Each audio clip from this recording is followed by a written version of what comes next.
Baik, Assalamualaikum warahmatullahi wabarakatuh.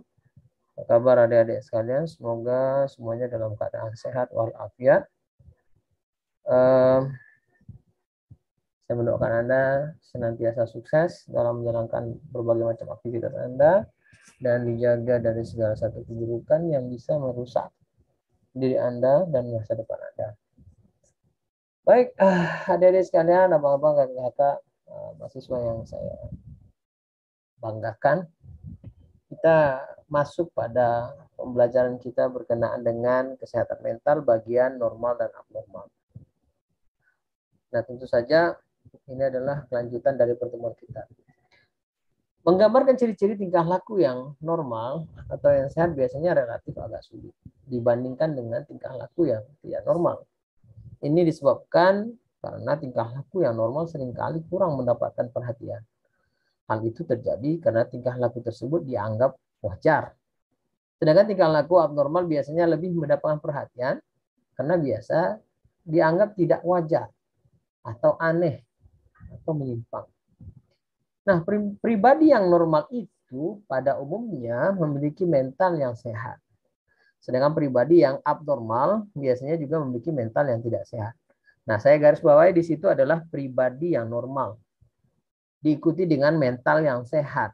Sedangkan pribadi yang abnormal biasanya diikuti juga dengan mental yang tidak sehat. Jadi kita garis bawahi tentang pribadi yang normal dan pribadi yang abnormal. Nah, sekarang kita ambil dulu pemahaman normal dan tidak normal, nanti baru kita kaitkan dengan keadaan mental.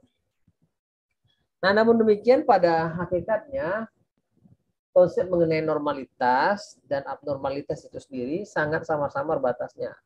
Sebab pola kebiasaan dan sikap hidup yang dirasakan normal oleh satu kelompok tertentu biasanya dianggap tidak normal atau abnormal pada kelompok yang lain. Akan tetapi apabila satu tingkah laku itu begitu mencolok dan sangat berbeda dengan tingkah laku pada umumnya atau biasanya pada orang banyak gitu ya, maka kita akan menyebutnya sebagai abnormal. Nah, jadi teman-teman sekalian juga harus tahu bahwa kata-kata normal dan abnormal ini batasnya agak samar-samar, sulit juga untuk kita definisikan secara tegas. Namun apabila satu pemahaman yang dirasakan banyak orang itu biasanya mengatakan menyeluruh itu adalah tidak normal, maka itu adalah batas paling kuat perbedaan antara normal dan tidak normal. Dilihat dari setiap segi pandang, konsep normalitas dan abnormalitas adalah konsep yang bersifat relatif. Penyimpangan dari norma apapun yang diterima seseorang mungkin begitu kecil atau mungkin begitu mencolok sehingga kelihatan jelas sifat abnormalnya. Tapi karena tidak ada dikotomi yang tegas, maka normal dan abnormal sulit dibedakan. Ya, kalau kita ambil budaya satu untuk kita masukkan ke budaya yang lain, jangan-jangan itu tidak normal di budaya satu, yang satu lagi bilang itu normal. Nah, kebanyakan orang yang menerima bahwa penyesuaian diri yang baik sangat serupa ya dengan normalitas dan ketidakmampuan menyesuaikan diri sama dengan abnormalitas. Nah, jadi kawan-kawan kalau bisa menyesuaikan diri, berarti kemungkinan dia normal itu tinggi atau memiliki kenormalan ya, karena dia mampu menyesuaikan dia dengan lingkungan. Nah, orang yang tidak mampu untuk menyesuaikan diri dengan lingkungan maka dikategorikan sebagai keabnormalan. Konsep-konsep ini berhubungan erat tetapi artinya berbeda. Sehat dan normal seringkali digunakan makna yang sama. Normal mengandung beberapa pengertian, mengatakan seperti survei yang dilakukan oleh Over dan Sub-Zero, ditemukan 5 pengertian normalitas. Yang pertama, tidak adanya gangguan atau kesakitan baik secara fisik ataupun psikis. Dan yang kedua diartikan sebagai normalitas itu adalah keadaan yang ideal atau keadaan mental yang positif. Normal juga diartikan sebagai rata-rata pengertian statistik. Nah, jadi kalau secara statistik dikatakan normal, maka normal keadaan itu. Tapi belum tentu dengan kepribadiannya. Nah, itu dia. tapi dia hanya memberikan batas normal gitu ya. Yang berikutnya adalah diterima secara sosial, ya, berdasarkan pemahaman adat istiadat, norma-norma yang ada, dan sebagainya. Berikutnya proses berlangsung secara wajar. Jadi terutama tahap perkembangan ya. Jadi 5 pengertian ini dianggap sebagai perwakilan untuk mengatakan satu itu normal itu berdasarkan apa. Ya. Jadi normalitas itu bisa dikatakan normal apabila tidak ada gangguan secara fisik dan psikis. Ya. Tidak ada keadaan yang ideal atau mental yang positif. Yang berikutnya normal itu diartikan rata-rata pengertian secara statistik. Nanti kita coba artikan nanti ini ya. Yang berikutnya dengan diterima secara sosial, ya berarti ada budaya, ada norma-norma yang ada di sana. Berikutnya ada proses berlangsung secara wajar, terutama dalam tahap perkembangan. Nah ini berkenaan dengan tumbuh kembang seseorang. Nah teman-teman sekalian, penting kita memahami normal dan tidak normal ini sendiri. Kenapa? Karena kita harus tahu apa yang membedakan antara normal dan abnormal. Perilaku yang normal dan abnormal itu dicoba untuk dibedakan menjadi 4 kategori. Yang pertama adalah autopatologikal, yaitu perilaku yang abnormal di satu daerah, satu budaya, tapi di budaya yang lain dikatakan normal. Satu lagi autonormal. Perilaku itu normal di budaya dia sendiri yang dia tempati itu, tapi tidak normal di budaya yang lain. Jadi kebalikan dari autopatologikal. Di tempat dia itu boleh, di luar tempat dia tidak boleh. Nah, kebalikan tadi di luar tempat itu boleh, di tempat dia tidak boleh. Nah, itu perbedaan antara autonormal dengan autopatologikal. Yang ketiga adalah heteropatologikal, yaitu perilaku yang abnormal dalam keseluruhan budaya. Dia sepakat bahwa itu tidak normal. Gitu ya. Seluruh budaya mengatakannya. Perilaku itu adalah abnormalitas. Sedangkan yang keempat, yang terakhir itulah heteronormal, yaitu perilaku yang normal bagi semua budaya. Jadi sepakat juga bahwa ada kenormalan yang dianggap normal oleh semua budaya. Gitu ya.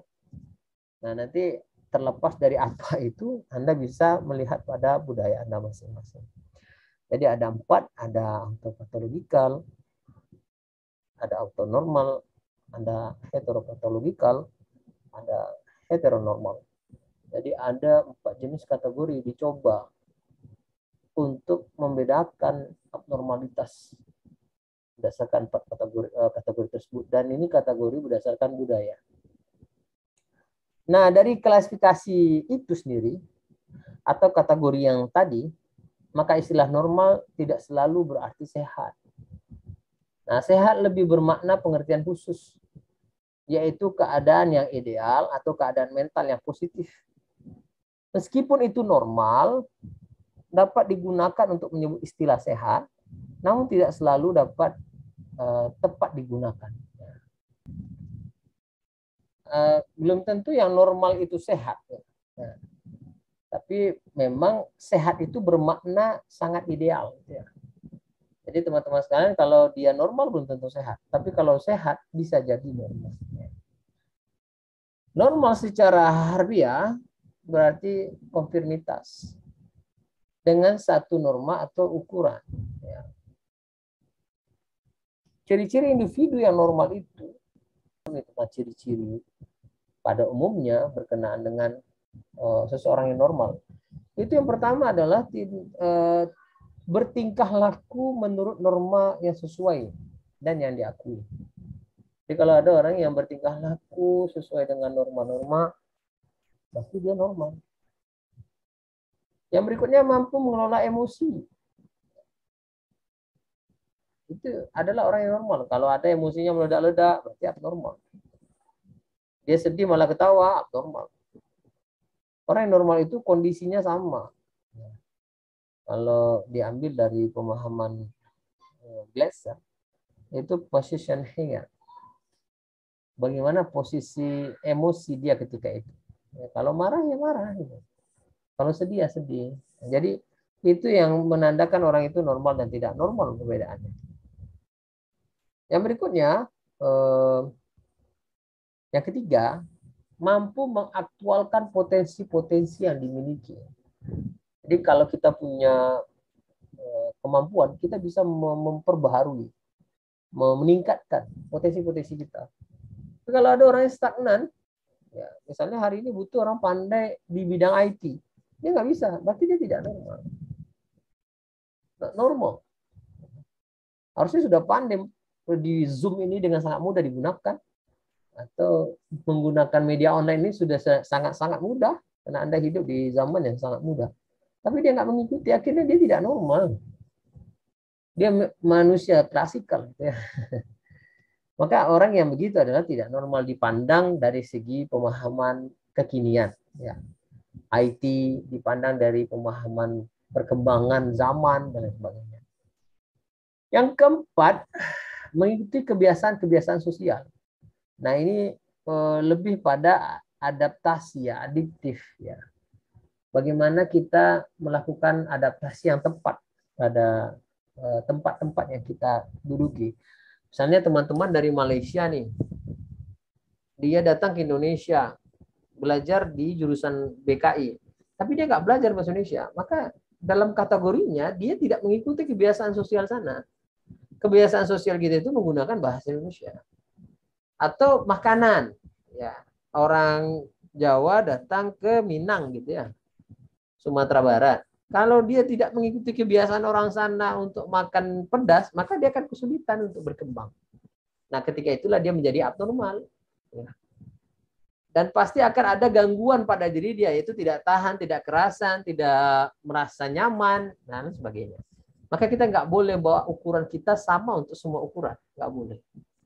Karena kebiasaan-kebiasaan di sosial lingkungan kita, ya, itu perbedaannya ada dengan sosial kita, tempat kita semula tinggal. Oleh karena itu harus dilakukan adaptasi yang tepat untuk itu. Selagi itu masih positif ya. Yang berikutnya, dapat mengenali resiko setiap perbuatan dan mampu digunakan untuk bertanggung jawab terhadap apa yang dia lakukan.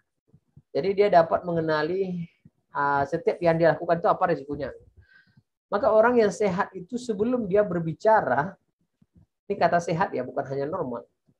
Sehat itu kondisi ideal secara psikis gitu, secara fisik, secara apapun ya. Maka sehat itu adalah nilai yang paling tepat untuk ukuran sesuatu itu normal. Ketika orang berbicara, dia harus sudah berpikir apakah pembicaraan itu akan bermasalah nantinya atau tidak.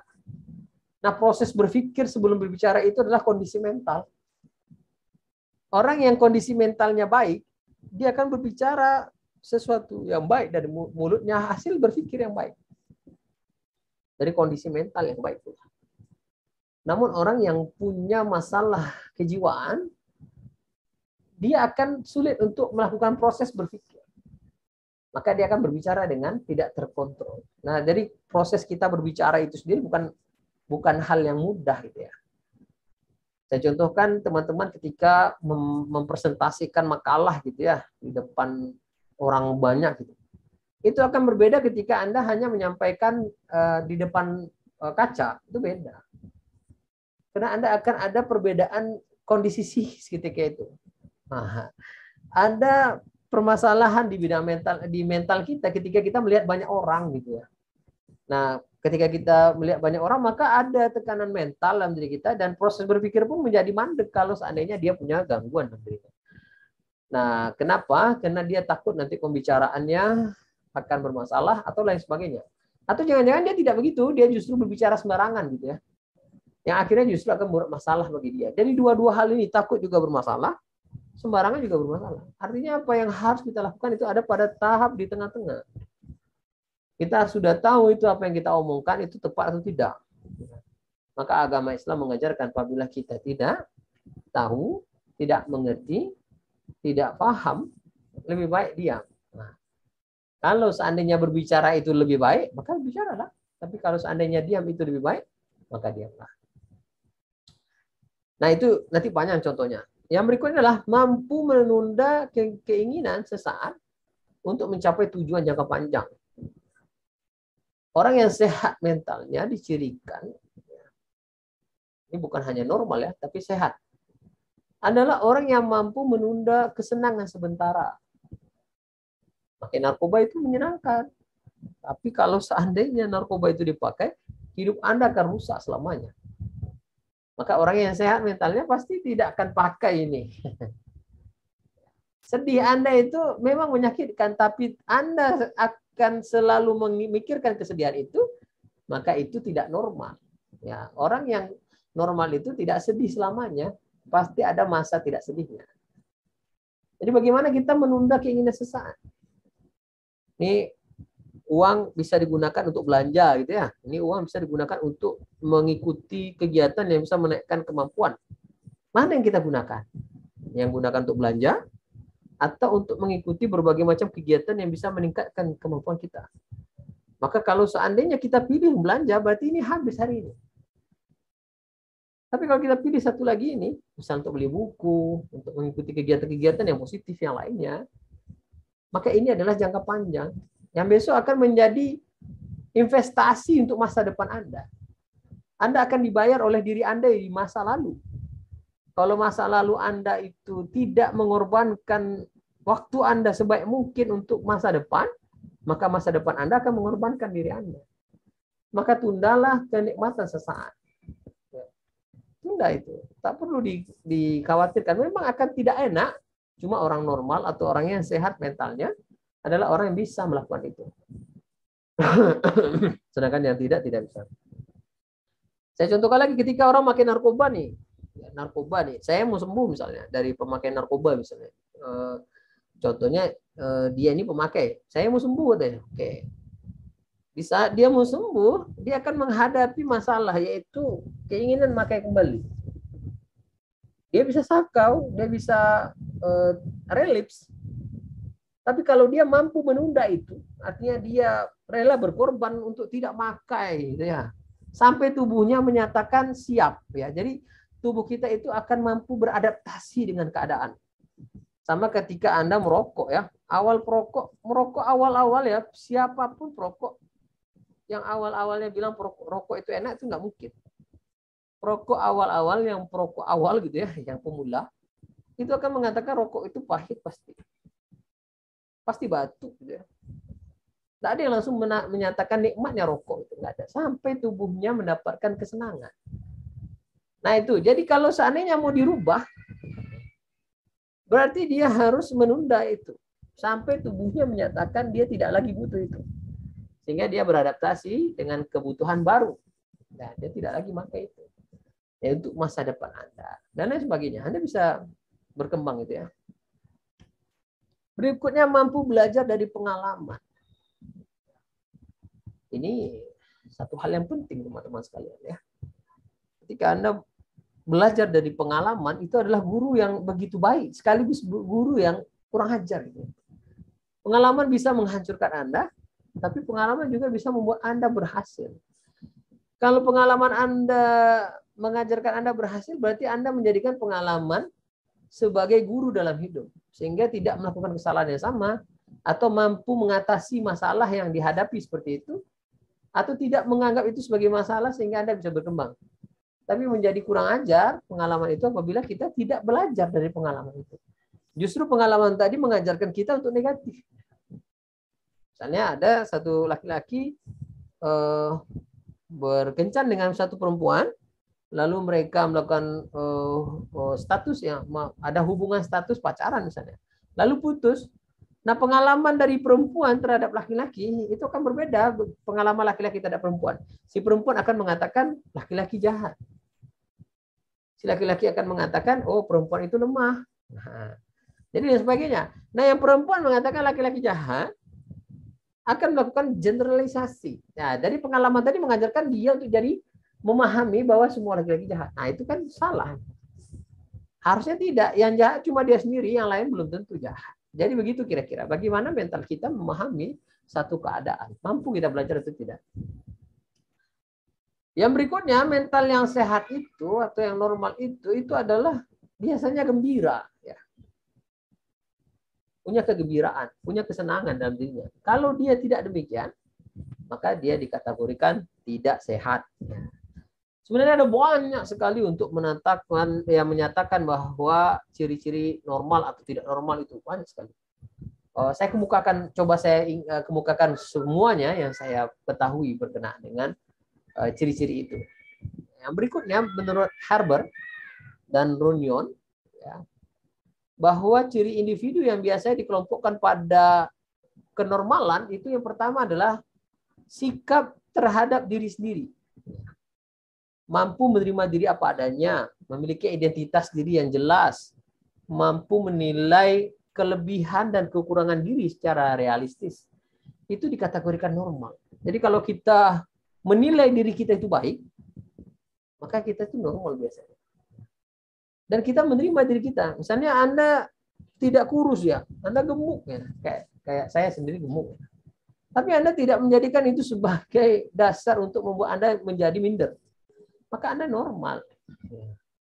Ya, Anda menerima kegemukan Anda sebagai bagian dari resiko Anda makan gitu ya.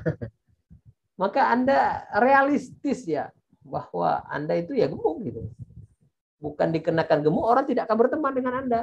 Artinya Anda menerima identitas Anda. Dan Anda tahu identitas Anda dengan baik.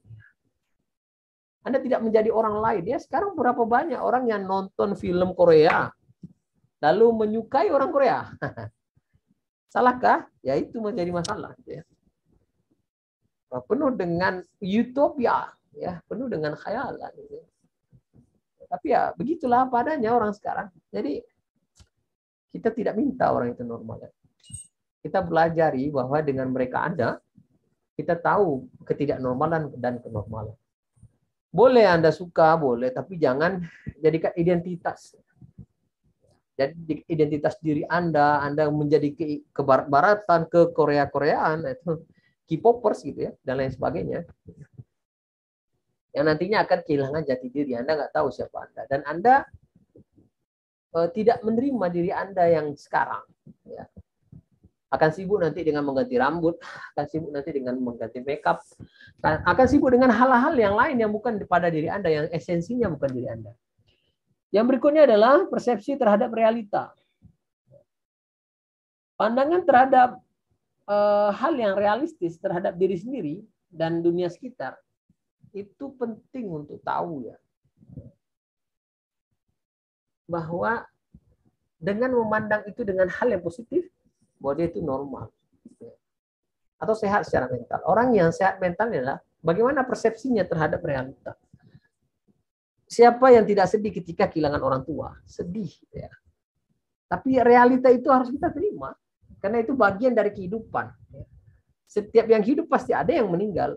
Tapi orang yang tidak normal sih jiwanya, tidak sehat mentalnya, mereka tidak akan menerima keadaan itu. Akhirnya dia justru menjadi marah dengan keadaan. Atau orang yang tidak punya banyak uang, marah dengan keadaan karena dia tidak punya banyak uang. Harusnya jangan marah dengan keadaan itu.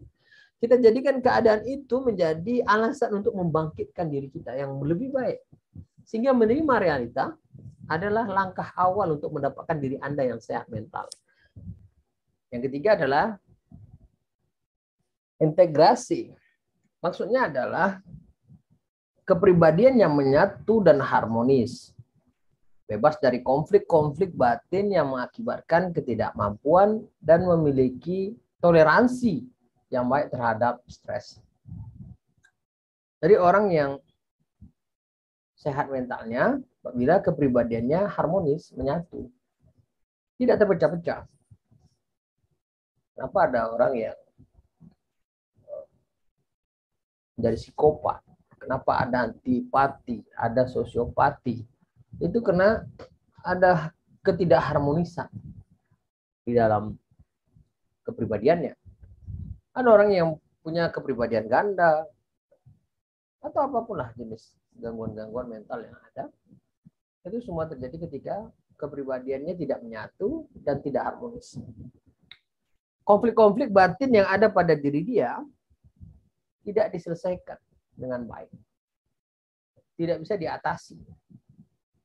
Sehingga dia tidak punya kemampuan untuk mengelola stres. Jadi stres ini sama seperti memberikan bensin gitu ya. Bensin pertalite lah ya. Berikan bahan bakar yang apabila kita letakkan ke dalam motor, di tank motornya, dimasukkan ke dalam tangkinya, dia akan menjadi penggerak dan pendorong. Namun apabila kita letakkan justru di tempat yang berbeda, misalnya disiram ke tempat lain gitu ya, ke diri sendiri atau yang lain, itu justru berubah menjadi hal yang berbahaya. Akan menjadikan satu hal yang berbeda hasilnya. Kalau tadi menjadi mesin penggerak, yang satu lagi menjadi bunuh diri. Nah, ataupun akibat negatif lainnya. Jadi stres itu sebenarnya alat untuk mendorong seseorang untuk menjadi lebih baik. Semua orang akan melalui masa stres. Semua orang akan dapat stres. Jadi bagaimana mengelolanya, itulah perbedaan kita. Semakin bagus keharmonisan jiwa dalam diri dia, emosinya, maka semakin baik perilaku yang akan dia tunjukkan. Kepribadiannya akan menyatu. Walaupun konflik-konflik dalam dirinya itu ada, tapi dia bisa mengatasinya. Sehingga konflik itu justru tidak menjadi hal yang besar, karena sudah diselesaikan. Oleh karena itu, orang yang sehat mentalnya, dia bisa bebas dari konflik-konflik dalam batinnya dan mampu memberikan pemecahan dari stresnya. Atau bahasa lainnya adalah toleransi yang baik terhadap stres. Nah, seperti mahasiswa, teman-teman sekalian yang menjadi mahasiswa, Anda mengerjakan tugas itu stres. Itu stres. Tapi jika Anda menganggap stres itu bukan satu hal yang berbahaya atau satu hal yang luar biasa, maka stres itu bisa diatasi. Semua orang tahu, teman-teman sekalian, bahwa untuk mengatasi masalah tugas adalah dikerjakan. Hanya saja ada orang yang mau mengerjakan, ada yang tidak. Mereka yang mau mengerjakan artinya dia punya kematangan mental. Dia mampu kelola stresnya. Apapun alasan lah kenapa orang bermasalah. Apapun penyebabnya, sebenarnya berawal dari ketidakharmonisan jiwa. Ketidakharmonisan mental. Oleh karena itu ya, kita nilai diri kita, apakah kita sehat atau tidak. Yang berikutnya adalah kompetensi. Mengembangkan keterampilan yang mendasar berkaitan dengan aspek fisik, intelektual, emosional, sosial, untuk dapat melakukan coping terhadap masalah-masalah kehidupan. Itu penting. Tanpa dibuat itu, maka orang akan stres. Nah, teman-teman sudah belajar itu coping ya. Bagaimana coping ego gitu ya, untuk mengatasi masalah-masalah kehidupan. Teman-teman akan bisa mengatasinya apabila paham. Teman-teman paham bagaimana teman-teman mengatasi semua alasan masalah terjadi. Dengan paham satu pendekatan psikoanalitik misalnya, teman-teman bisa menyelesaikan masalah yang banyak. Makanya orang yang sehat mentalnya adalah punya kompetensi yang baik. Baik secara aspek fisik, intelektual, emosional, dan sosial. Nah, aspek fisiknya berarti tidak ada keluhan apapun. Kalaupun ada keluhan, dia bisa menerima keadaan itu sebagai bagian dalam diri dia yang menjadi yang menjadi sesuatu hal yang memang tidak bisa diubah, tapi dia terima itu. Intelektual, dia sangat pintar atau tidak pintar, atau belum pintar, tapi dia mampu menerima itu. Sehingga kepintarannya justru tidak menjadi hal yang negatif, dan ketidakpintarannya justru tidak menjadi hal yang negatif untuk dia dan orang lain juga. Emosional, ya dia bisa mengelola perasaan dia dengan baik. Ya. Bagaimana saat dia sedih, bagaimana dia saat dia bahagia, dia bisa mengontrol itu dengan baik dengan status yang normal. Tak boleh terlalu berlebihan. Terlalu berlebihan senang berbahaya. Terlalu berlebihan sedih juga berbahaya. Juga tidak bermasalah dengan sosialnya. Dia adalah orang yang mampu diterima di sosialnya dan dia mau terlibat dalam sosialnya. Nah, itulah kenapa Anda harus paham tentang coping. Ya, saya kira teman-teman sekalian sudah belajar tentang itu. Yang berikutnya autonomi, yaitu memiliki ketetapan diri yang kuat. bertanggung jawab, menentukan diri, dan memiliki kebebasan yang cukup terhadap pengaruh sosial. Ya, teman-teman sekalian bukan korban lingkungan harusnya, tapi teman-teman adalah bagian dari lingkungan yang bisa memberikan kontribusi dengan lingkungan. Memang manusia itu produk dari lingkungannya, tapi bukan berarti manusia harus mengikuti lingkungan 100%. Apabila dinyatakan bahwa lingkungan itu tidak baik, maka ada dua pilihannya. Pertama, kita menerima keadaan itu dan tidak terpengaruh. Atau yang kedua, kita keluar dari keadaan itu sehingga kita mendapatkan keadaan yang baru, yang sesuai dengan kekuatan kita dan keinginan kita. Tapi banyak orang yang tidak demikian, ya. Dia memilih menderita dan akhirnya juga menjadi masalah. Nah, akhirnya dia menjadi lemah, tidak bertanggung jawab. Dia memberikan alasan kenapa dia, misalnya saya tanya kenapa Anda terlambat. Dia akan mengalaskan alasannya dengan misalnya ramai, macet, dan lain sebagainya. Dia tidak bertanggung jawab. Kalau seandainya macet itu datang, ada, maka dia harusnya sebelum macet itu pergi. Kita bisa prediksi teman-teman sekalian, macet itu kapan terjadi. Misalnya kalau di Pekanbaru, macet itu terjadi sekitar jam 7 pagi sampai jam setengah 8. Ya, maksimal jam 8. Setelah itu tidak macet. Artinya kalau kita mau pergi, itu jangan pergi jam 7. Sebelum jam 7 kita pergi. Setengah 7 kita sudah pergi. Sehingga kita sampai pada tujuan tidak terlambat. Apapun alasannya ya. Itulah kenapa kita harus paham diri kita dengan baik sehingga kita bisa otonom. Ya, tidak mengalasankan sesuatu agar diri kita terlihat benar. Oke, teman-teman sekalian, berikutnya pertumbuhan dan aktualisasi diri. Ini mengembangkan kecenderungan ke arah peningkatan kematangan, pengembangan potensi, pemenuhan diri sebagai seorang pribadi. Jadi kita pertumbuhan kita sesuai dengan arah yang kita buat. Aktualisasi diri kita sesuai dengan kemampuan kita. Kalau seandainya kecenderungan arah peningkatan kematangan kita adalah sesuai dengan keinginan kita, tidak ada pertentangan emosi dalam diri kita. Jangan yang kalau Freud bilang pertentangan antara id dengan superego akan mengakibatkan seorang bermasalah. Maka ego di sana memberikan alasan kenapa dia harus bertindak sesuai dengan keadaan. Nah, oleh karena itu juga ego sebagai polisi di sana. Nah, ketika dia menjadi polisi yang baik, dia akan arahkan orang dengan baik. Tapi kalau egonya menjadi polisi yang tidak baik, itu akan jadi bermasalah. Nah, inilah teman-teman kenapa kita harus paham tadi. Kita mau ke arah apa? Teman-teman semuanya punya cita-cita. Cita-cita tadi harus dibuat alasnya. Kita harus buat tuh cita-cita ini cara sampainya seperti apa? 1, 2, 3. Nah, langkah-langkah tadi kita buat sebagai tangga untuk sampai pada tahapan ke atas. Nah, orang banyak hanya mimpi. Bukan membuat impian, hanya mimpi. Sehingga tidak ada tangga sampai ke atas sana. Akhirnya berkhayal. Sehingga tidak bisa mengaktualisasi diri. Jadi pertumbuhan itu untuk aktualisasi diri, itu satu perjalanan yang sama.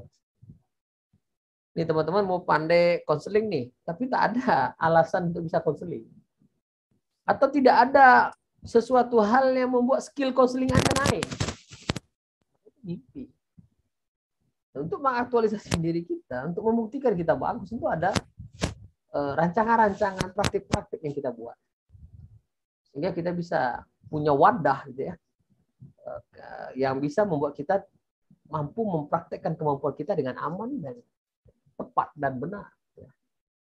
Maka oleh karena itu teman-teman sekalian, aktualisasikanlah diri Anda di tempat yang benar. Organisasi harusnya menjadi tempat aktualisasi yang baik. Bukan justru organisasi membuat Anda lambat tamat.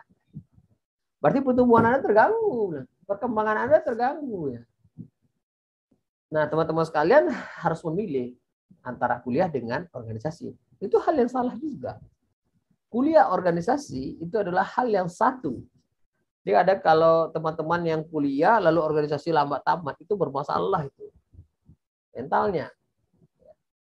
Berarti dia nggak bisa memanage dengan baik waktunya, diri dia, apa yang jadi prioritas, nggak bisa di-manage-nya. Sehingga itu terjadi. Saya sendiri melakukan hal itu dengan baik. Jadi nggak ada alasan tuh, kenapa Anda tamat lambat, itu karena saya aktivis. Nggak, aktivis yang baik punya prioritas hidup dia. Pasti itu. Saya yakin semua orang punya target yang membuat orang tidak bisa tamat sesuai dengan waktunya, itu karena tidak punya target itu. Yakinlah semua pencetak gol terbaik itu semua dikarenakan ada gawang. Kalau nggak ada gawang, nggak ada jaring gawang ya, nggak mungkin bisa nyetak gol. Karena gol kita itu di situ, di gawang itulah. Ada goal setting, makanya dibuat goal setting. Nah, berikutnya teman-teman sekalian, adanya relasi interpersonal, kemampuan untuk membentuk dan memelihara relasi interpersonal yang intim itu penting. Ya, ada intrapersonal, interpersonal, ya. Jadi kalau intrapersonal itu kita dengan kita, artinya kita damai dengan diri kita. Yang berikutnya relasi interpersonal, dari relasi kita dengan orang lain.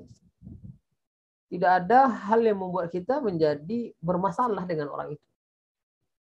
Atau kemampuan kita membentuk atau memelihara keadaan hubungan kita dengan yang lain. Sehingga dengan demikian kita punya peluang yang banyak untuk mendapatkan pekerjaan misalnya. Jadi orang yang sehat mentalnya justru tidak punya musuh. Khususnya diri sendiri ya. Nah, dia tidak menganggap dia punya musuh. Kalau orang tidak suka Anda sudah baik nih, orang nggak suka sama Anda, oke, nggak apa-apa. Yang paling penting Anda tetap berlaku baik kepada siapapun. Anda tidak bisa buat, teman-teman semua nggak bisa buat semua orang suka dengan kita. Nggak mungkin itu. Tapi kita bisa berusaha agar orang tidak membenci kita. Lalu kalau orang nggak suka tetap sama kita bagaimana? Ya itu nggak urusan kita. Yang penting kita tetap melakukan silaturahmi, berbuat baik dengan dia. Walaupun teman-teman sekalian, dia tidak demikian. Nah, ini untuk menjaga diri kita ya. Jadi itulah teman-teman, untuk memahami ilmu mental ini luar biasa. Ini bagaimana kita berinteraksi dengan diri kita dan orang lain dan lingkungan dan juga Tuhan. Alam juga termasuk teman-teman sekalian bagian dari lingkungan, ya, tumbuh-tumbuhan, hewan, apapun, air. Itu menunjukkan kualitas mental kita. Bayangkan kalau orang yang tidak bisa mengelola stresnya, akan bermasalah dengan air. Air tadi nggak ada masalah dengan dia, tapi dia bisa pukul air itu, walaupun cipratan air itu kena muka dia juga. Dia akan kesal dengan air itu sendiri. Kalau ada dinding, dia akan pukul dinding. Dan lain sebagainya. Inilah kenapa kita penting untuk menjaga kestabilan mental kita. Dan terakhir untuk sesi ini, itu adalah tujuan hidup. Orang yang sehat mentalnya punya tujuan hidup. Tidak terlalu kaku untuk mencapai kesempurnaan, tapi membuat tujuan yang realistis dan mencapai kemampuan yang dia inginkan. Jadi teman-teman sekalian, kalau Anda hari ini, teman-teman hari ini tidak punya tujuan, maka akan jalan sembarangan gitu. Kuliah, orang kuliah pula kita. Kita nggak tahu ngapain kita kuliah. Saya kira semua mata kuliah itu akan baik jika kita punya tujuan ngapain kita belajar ini. Saya kira semua orang tidak menganggur kalau dia tahu kalau saya tamat nanti mau jadi apa. Semua orang tahu kalau seandainya dunia kerja itu membutuhkan skill, berarti dia harus cukupkan diri dia dengan skill itu, sehingga nanti ketika dia tamat, dia punya skill itu dan tempat kerja itu terima dia. Itu kenapa Anda harus punya tujuan hidup. Saya sendiri menggunakan itu dulu. Saya sendiri membuatnya. Bahkan saya buat bukunya. Saya buat buku catatan saya, goal setting saya, ya, buku impian gitu ya. Kira-kira saya mau jadi apa setelah tamat. Lalu berikutnya apa yang saya lakukan di usia sekian-sekian. Sehingga saya punya plan dalam diri saya. Ya, plan dalam diri saya tadi saya gunakan agar saya tidak berjalan sembarangan. Saya pada track yang benar. Demikianlah yang dapat saya sampaikan pada pertemuan kali ini. Semoga ada yang bisa Anda ambil dari materi kita hari ini. Dan Anda bisa menilai diri Anda, apakah Anda di situasi yang sehat dan normal, atau yang mana. Sehingga Anda bisa mengantisipasi kemungkinan-kemungkinan yang terjadi pada diri Anda nantinya. Nah, teman-teman sekalian, sampai berjumpa nanti di part kedua. Masih berkenaan dengan normal dan abnormal. Dan tetap semangat, sehat selalu. Mohon maaf apabila ada kata-kata yang keliru dan tidak tepat pada tempatnya. Sungguhnya kebenaran itu datang dari Allah Ta'ala. Sedangkan kesalahan itu datang pada pribadi saya. Saya akhiri. Assalamualaikum warahmatullahi wabarakatuh. Sampai jumpa lagi.